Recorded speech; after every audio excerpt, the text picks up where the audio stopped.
Sa labat tayo mga idol, mga kapatid. So ayan, at lapit na mapinis.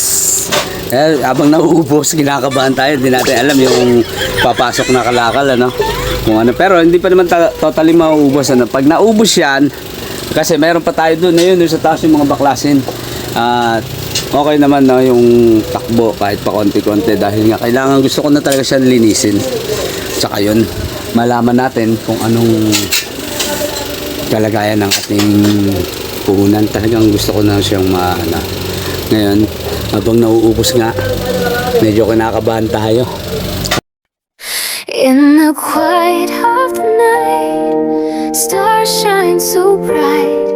A gentle breeze whispers our Kasi hindi natin alam kung paano tayo tutulungan ng Diyos. In the quiet of the night, stars shine so bright. A gentle breeze. Pagdating na malinis na yung ating bodega, ano, bahala na si Ama.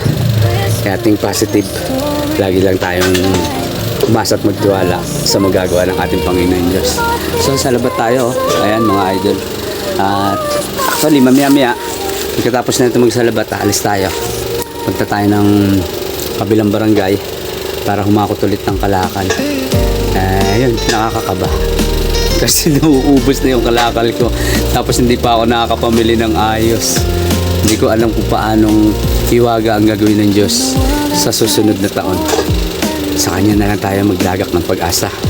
Kaya mga kapatid, kung meron mga ganito tayong bagay na nararanasan, lagi lang natin pakakatandaan na may Diyos na nakatunghay sa atin, na handang tumulong sa lahat ng oras ng ating sandaling buhay o paglalakbay. Kaya huwag tayo matakot, huwag niyo ako gayahin, kinakabahan na.